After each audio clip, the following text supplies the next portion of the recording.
Radical. Welcome to Flea Market Stories, documenting one man's journey into the world of flea marketing. I'm just going to go over some sales that I jotted down after flea marketing last weekend.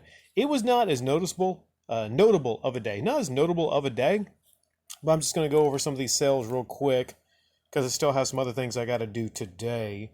Dragon Ball FighterZ sold for PlayStation 4. A guy came over, cool guy. We talked for a while. He's big into car audio.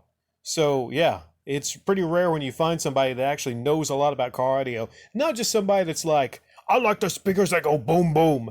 But no, somebody that actually knows a lot about car audio, a lot about setting up and tuning your system and everything like that. So we had a good conversation. And in the middle of that conversation, he said, I really want to buy that PlayStation 4 copy of Dragon Ball FighterZ for me and my son to play. I've sold both copies of Dragon Ball FighterZ. So that's one I'm going to keep my eye on. If I find it out places for maybe $5-6 used, I think that's still one definitely that I think I sold to him for 10, but I could definitely go 15 on that and move that. I found out that clothes are a bust. Clothes are an absolute bust. Thing is, I didn't have my price gun. It's a critical error this day. I would have actually got more sales because there were some things I wanted to put out, but I didn't have my pricing gun. So actually, I wound up making about maybe 125, 130 in 4 hours I was there, which is not bad at all. But I would have made probably a good bit more if I would have had my pricing gun, because that's more items that I would have put out, but I couldn't price them. Now, clothes are a bust. I actually had price stickers on the clothes, and I had this nice clothing rack that I bought for $30. But it's kind of a waste, because I really haven't sold that much off that clothing rack in the almost month that I've had that clothing rack and clothes on that rack. And I tell you how much of a bust at this particular flea market they are. I marked all of the clothes down $1. Now granted, maybe I took away the Batman, 2 Batman shirts, stuff I wouldn't let go for $1. I was like, you know what? I just want to get rid of some of these plain looking shirts for $1. And yeah, people weren't having it.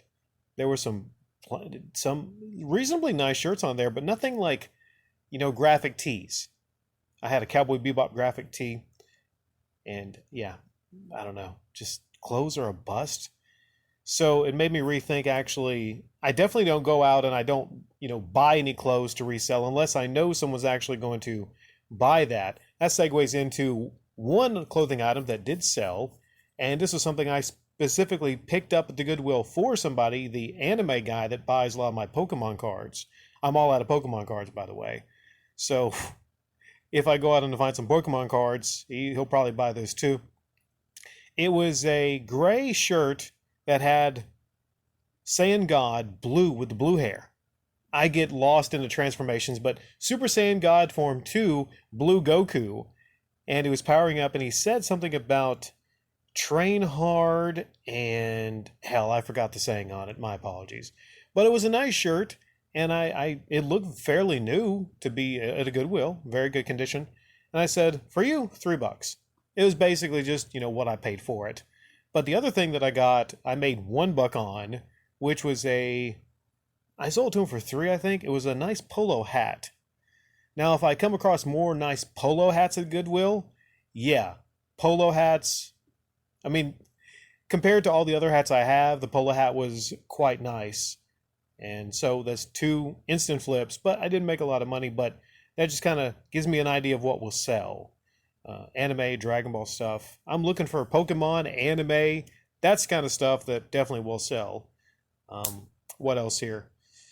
Well,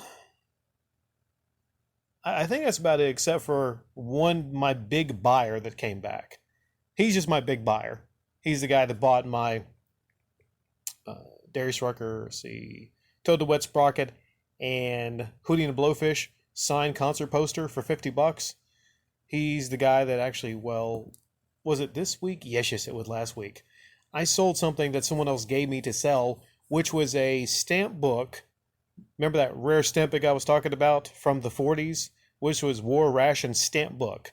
I sold that to him with a little bit of foreign money for $20, and I got half of that.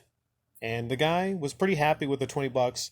that I got for that. Because I told the guy, listen, in a flea market, I mean, you're going to sell like certain items like maybe game systems, consoles, you're going to sell TVs or something like that. But something that's unique like that, you have to find a certain buyer. And this is a proven buyer, a very cool, he just calls him cool. He's like, hey, got any cool stuff today? Which is great for a seller because basically I can talk up something. I'm not gonna make the guy pay a lot of money for something that's not worth it, but if it's a rare, cool item, vintage stuff, then yeah, that guy's basically my big buyer. He bought that, some Marvel from the 90s, Marvel Flair, a promo, an uncut card promo, two of them. Marvel Metal uncut card promo he bought. A couple other things, I believe. Maybe he got a Cracked or Mad magazine, I believe. But that totaled what he got about 47 bucks. 47 bucks. Yeah.